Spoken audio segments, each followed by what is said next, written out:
मैं डॉक्टर इरशाद अली खान से आचार्य राजनीति विज्ञान विभाग राजकीय बांगड़ महाविद्यालय डीडवाना में कार्यरत हूँ। आज हम विशेष रूप से संघीय कार्यपालिका प्रधानमंत्री का अध्ययन करेंगे।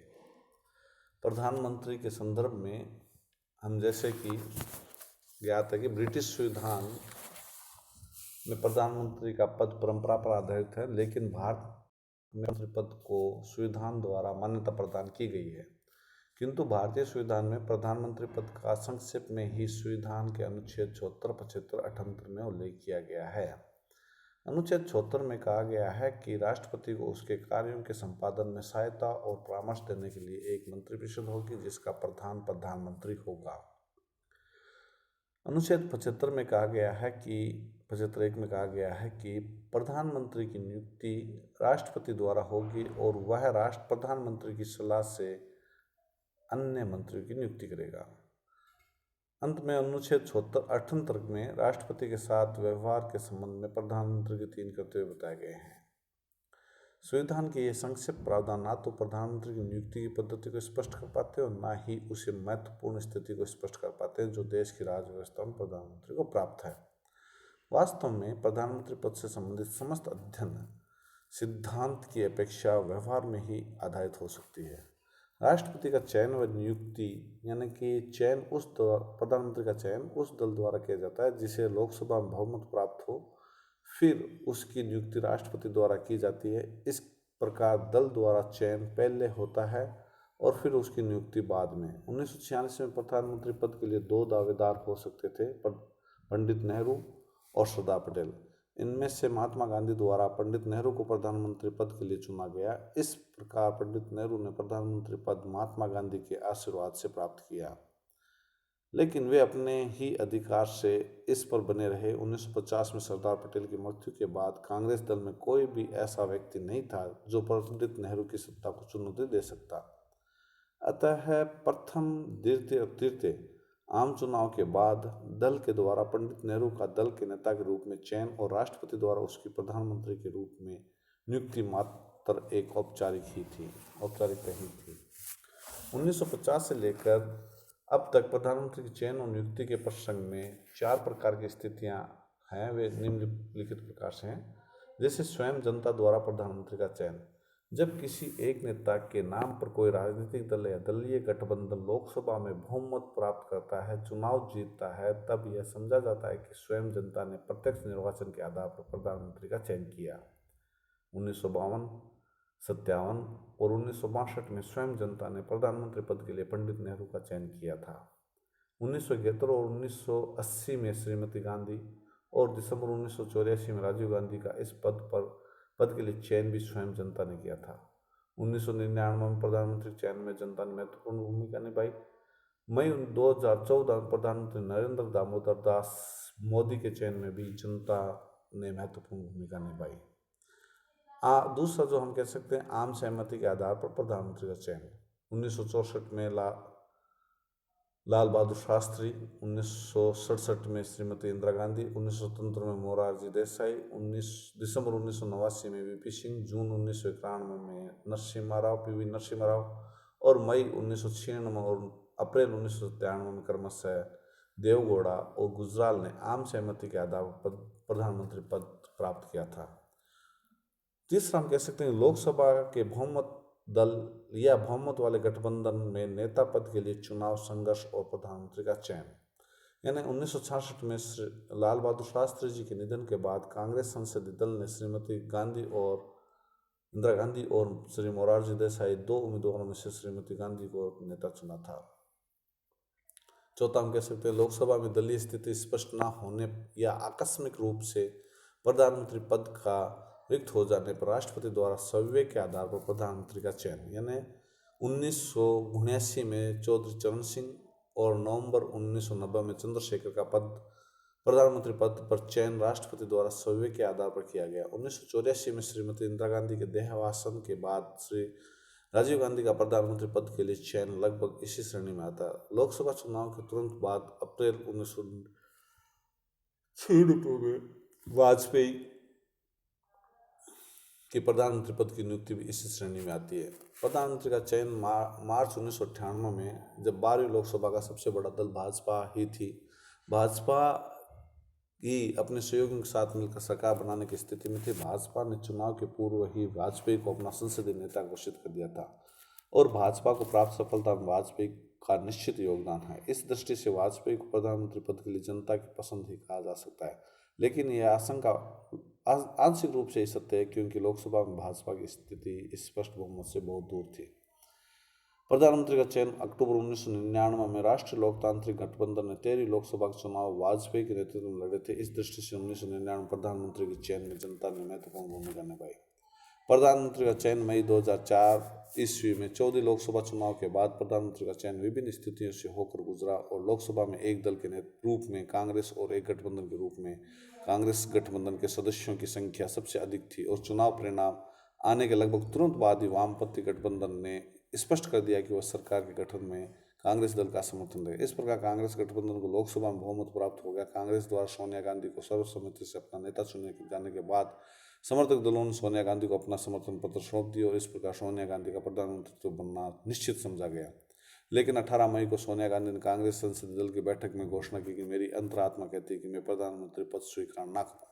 कांग्रेस दल के भारी दबाव के बावजूद वे अपने निर्णय पर दृढ़ रही। 19 मई को कांग्रेस संसदीय दल की बैठक में स्वयं उन्होंने नेता पद के लिए डॉक्टर मनमोहन सिंह का नाम प्रस्तावित कर उन्हें नेता चुनवाया। समर्थक और सहयोगी दलों से उनके लिए समर्थन प्राप्त किया। 22 मई 2004 ईस्वी को अपने 68 सहयोगियों सहित मनमोहन सिंह ने प्रधानमंत्री पद की शपथ ली। प्रधानमंत्री का चयन मई 2009 यानी 15वीं लोकसभा चुनाव में कांग्रेस दल के अध्यक्ष सोनिया गांधी ने स्पष्ट रूप से घोषणा कर दी थी कि प्रधानमंत्री पद के लिए हमारे उम्मीदवार डॉक्टर मनमोहन सिंह। चुनाव में कांग्रेस दल ने अपनी स्थिति भारी सुधार किया और कांग्रेस संसदीय दल ने सर्वसम्मति से डॉक्टर मनमोहन सिंह को अपना नेता चुना। 23 मई 2009 ईस्वी को डॉक्टर मनमोहन सिंह के नेतृत्व में यूपीए सरकार का गठन हुआ। प्रधानमंत्री का चयन जो मई 2014 में 16वीं लोकसभा चुनाव और 17वीं लोकसभा चुनाव में भी 2019 में भारतीय जनता पार्टी ने सितंबर 2013 में ही नरेंद्र मोदी का प्रधानमंत्री पद का उम्मीदवार घोषित कर दिया था। मोदी के नेतृत्व में देश भर में व्यापक प्रचार अभियान चलाया गया था। मतदाताओं ने भारतीय जनता पार्टी के नेतृत्व में राष्ट्रीय जनतांत्रिक गठबंधन के पक्ष में जनादेश दिया। स्वयं भारतीय जनता पार्टी को पहली बार 242 सीटों के साथ लोकसभा में पूर्ण बहुमत प्राप्त हुआ। भारतीय जनता पार्टी, संसदीय दल और राष्ट्रीय जनतांत्रिक गठबंधन ने श्री नरेंद्र मोदी को अपना नेता चुना। 26 मई 2014 को नरेंद्र मोदी के नेतृत्व में राष्ट्रीय जनतांत्रिक गठबंधन की सरकार का गठन हुआ। इसी प्रकार 2019 में प्रधानमंत्री के निर्वाचन का उसकी भूमिका और स्थिति पर महत्वपूर्ण रूप से प्रभाव पड़ता है। यदि प्रधानमंत्री पदधारी अपना पद अपनी ही राजनीतिक शक्ति और जनता के सीधे समर्थन के बल पर प्राप्त करता है। पंडित नेहरू ने अपने जीवन काल में तथा श्रीमती गांधी ने 1971 तथा 1980 में तथा 2014 में नरेंद्र मोदी ने इसी रूप में और 2019 में भी इसी रूप में पद प्राप्त किया था। तो आत्मविश्वास के साथ शासन प्रमुख के रूप में कार्य करने में समर्थ होता है, लेकिन जब वह अपना पद अन्य तत्वों के समर्थन और सहयोग के बल पर प्राप्त करता है, जैसे 1964, 1966, 1967, 1977, 1989, 1990, 1996, 1993, 2004, 2009 में स्थिति थी, तो प्रधानमंत्री पद की स्थिति स्वाभाविक रूप से निर्बल हो जाती है। प्रथम स्थिति ही प्रधानमंत्री पद और भारतीय राज्य व्यवस्था के हित में है। 1989, 91 और पुनः 1996, 98, 2004 और 2009 ईस्वी की राजनीति में स्पष्ट है कि विभिन्न राजनीतिक दलों का समर्थन से नियुक्त राष्ट्र प्रधानमंत्री एक निर्बल प्रधानमंत्री होता है। राजनीतिक अस्थायित्व का कारण बनता है। श्रेष्ठ स्थिति निश्चित रूप से वह है जिसके अंतर्गत लोकसभा में किसी एक राजनीतिक दल को या चुनाव पूर्व गठित किसी दलीय गठबंधन को स्पष्ट बहुमत प्राप्त हो और वह गठबंधन विचारधारा पर आधारित एक सुदृढ़ गठबंधन हो। यानी कि हम ये कह सकते हैं कि प्रधानमंत्री देश की राजनीतिक व्यवस्था की धुरी है। इसे देश का हृदय स्थल, गुरुत्वाकर्षण का केंद्र, राजनीतिक शासक और सर्वोच्च शासक की संज्ञा दी जाती है। जहाँ राष्ट्रपति देश का औपचारिक और या संवैधानिक शासक है, वहीं प्रधानमंत्री देश का वास्तविक शासक समझा जाता है। प्रधानमंत्री के बारे में हम्फ्री बर्कले ने कहा है कि आधुनिक युग में प्रधानमंत्री भूमिका के अंतर्गत संसद की सर्वोच्चता का सिद्धांत क्षीण हो गया है। ग्रीव्स के अनुसार सरकार राष्ट्र की स्वामी है और वह सरकार का स्वामी है। संवैधानिक स्थिति के बारे में भी हम कह सकते हैं प्रधानमंत्री लोकसभा में बहुमत दल का नेता और मंत्रिपरिषद का निर्माता होता है। राष्ट्रपति उसकी सलाह पर अन्य मंत्रियों की नियुक्ति करता है और विभागों का वितरण करता है। प्रधानमंत्री किसी समय अपने मंत्रिपरिषद में परिवर्तन कर सकता है, मंत्रियों के विभाग में बदल सकता है, वह मंत्रियों को पदोन्नत कर सकता है, उन्हें पद मुक्त करने के लिए राष्ट्रपति सिफारिश कर सकता है। प्रधानमंत्री की सलाह पर राष्ट्रपति मंत्रियों के त्यागपत्र स्वीकार करता है। प्रधानमंत्री का त्यागपत्र समस्त मंत्रिमंडल का त्यागपत्र माना जाता है। प्रधानमंत्री को मंत्रिमंडल के गठन में व्यापक शक्तियां प्राप्त है। प्रधानमंत्री मंत्रिमंडल का संचालन कर उसकी बैठकों की अध्यक्षता करता है। उसके दौरान मंत्रिमंडल का नेतृत्व, निर्देशन और नियंत्रण किया जाता है। वह विभिन्न मंत्रालयों में समन्वय स्थापित करता है और मंत्रिमंडल के कार्यों की समीक्षा करता है। मंत्रिमंडलीय सचिवालय पर भी उसका नियंत्रण होता है। प्रधानमंत्री राष्ट्रपति और केंद्रीय मंत्रिपरिषद के बीच की कड़ी है। वह समय समय पर राष्ट्रपति को केंद्रीय मंत्रिमंडल द्वारा लिए गए निर्णयों से तथा देश की राजनीतिक स्थिति से अवगत कराता है। राष्ट्रपति को सूचना प्रदान करना प्रधानमंत्री का संवैधानिक दायित्व है। यदि राष्ट्रपति उसके मंत्रिमंडल की किसी गतिविधि या निर्णय के प्रति कोई सुझाव दे तो प्रधानमंत्री का दायित्व है कि वह उसे क्रियान्वित करे। प्रधानमंत्री संसद का नेता होता है। संसद की गरिमा और प्रतिष्ठा को कायम कर रखने के में उसकी भूमिका होती है। विपक्षी दलों के साथ राष्ट्रीय मामलों पर विचार विमर्श करके सहमति प्राप्त करना प्रधानमंत्री का दायित्व है। प्रधानमंत्री भारतीय संसद और जनता के बीच का संपर्क सूत्र है। वह जनता की भावनाओं, इच्छाओं, अपेक्षाओं को संसद तक पहुंचाने का कार्य करता है। प्रधानमंत्री देश की नीतियों का अधिकृत प्रवक्ता है। उसके द्वारा अभिव्यक्त किए गए विचारों, भाषणों, अपीलों, संदेशों को नीतिगत वक्तव्य माना जाता है। वह संसद में या संसद के बाहर अपने मंत्रिमंडल की नीतियों की घोषणा करता है। सभी महत्वपूर्ण प्रशासनिक नीतियां प्रधानमंत्री की सलाह पर राष्ट्रपति द्वारा की जाती है। उसके नेतृत्व में मंत्रिमंडल द्वारा प्रशासनिक नीतियां और सुधार संपादित किए जाते हैं। देश की नौकरशाही पर प्रधानमंत्री का वर्चस्व होता है। भारत की संघात्मक व्यवस्था में प्रधानमंत्री को केंद्र राज्यों के संबंधों की बड़ी मुख्य कड़ी के कहा जाता है। उसके आचरण पर ही सहकारी संघवाद के आदर्श को प्राप्त किया जा सकता है। राज्यों की राजनीति को प्रभावित करने में प्रधानमंत्री की अहम भूमिका होती है तथा राज्य राजनीति को प्रभावित करने की शक्ति के कारण ही उसे सर्वोच्च मुख्यमंत्री की संज्ञा भी दी जाती है।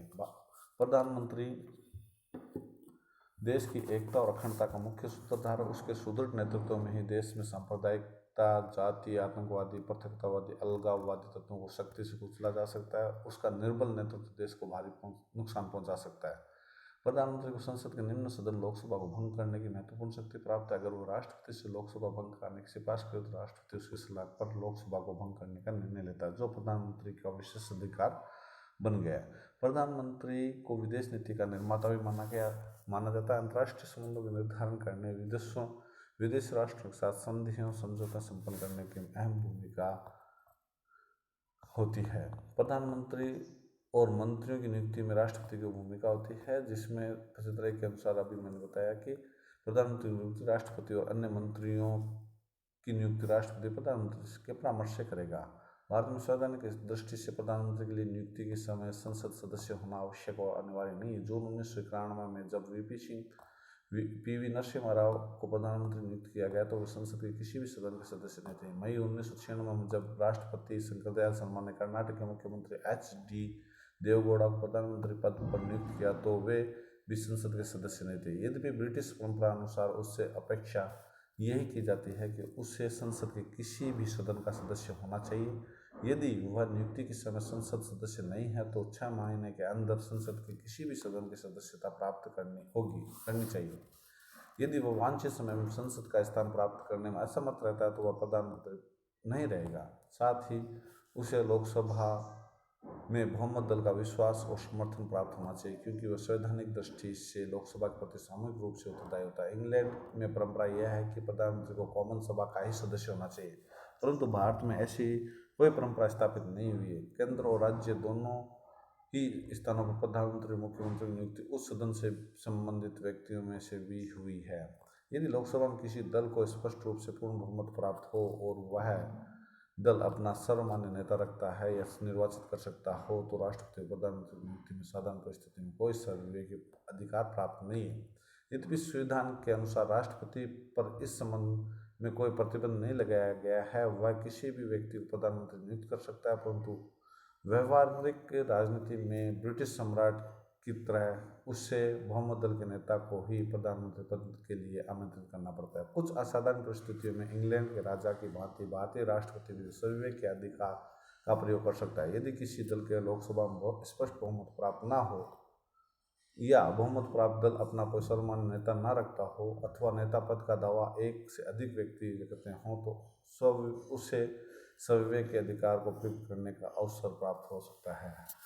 प्रधानमंत्री राष्ट्रपति के बारे में हम कह सकते हैं कि संविधान के अनुसार राष्ट्रपति कार्यों के संपादन में सहायता और परामर्श देने के लिए प्रधानमंत्री की अध्यक्षता में एक मंत्रिपरिषद की व्यवस्था है। 44वें संविधान संशोधन के उपरांत इस अनुच्छेद का पाठ इस प्रकार: राष्ट्रपति को अपने कर्तव्यों के संपादन करने की सहायता और परामर्श देने के लिए एक मंत्रिपरिषद होगी जिसका प्रधान प्रधानमंत्री होगा।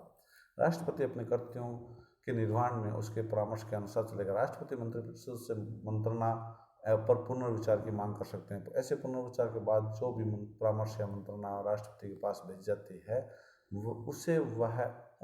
उसे वह उसी के अनुसार स्वीकार करेंगे।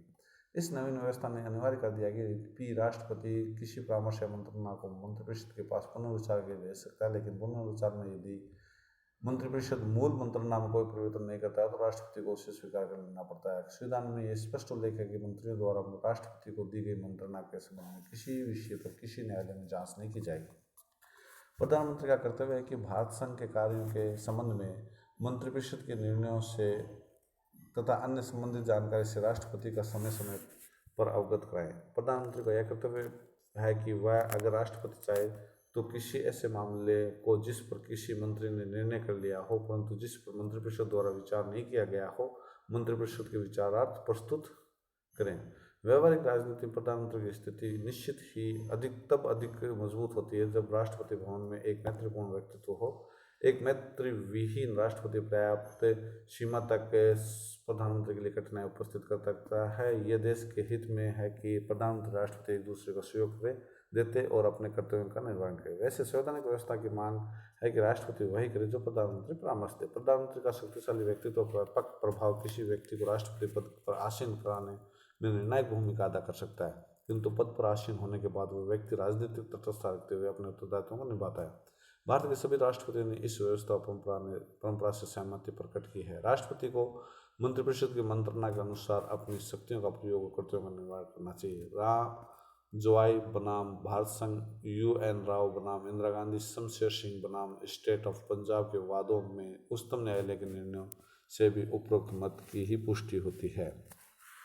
प्रधानमंत्री के अधिकार और उत्तरदायित्व के बारे में हम कह सकते हैं कि प्रधानमंत्री भारत का प्रधानमंत्री को के अधिकार व्यापक है क्योंकि मंत्रिमंडल राष्ट्रपति के व्यापक अधिकारों का प्रयोग करता है।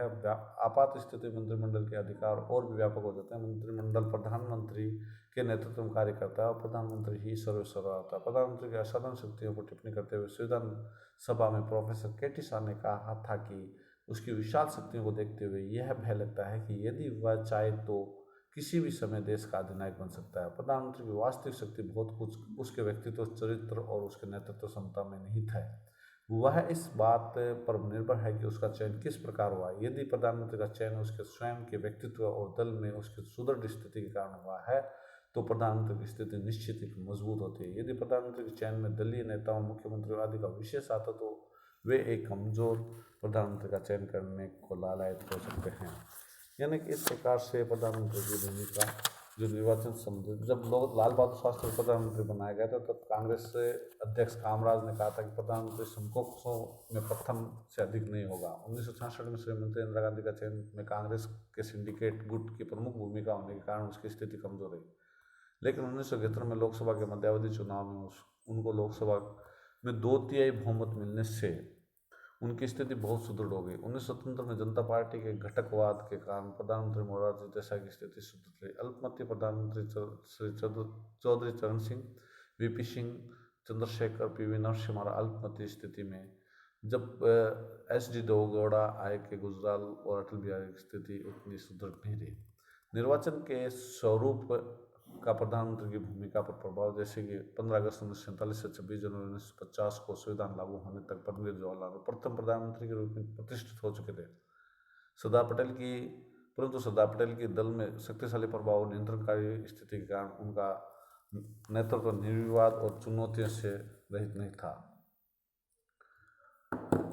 हम अगले अध्याय में जो अधिकार और उत्तरदायित्व का अध्ययन करेंगे।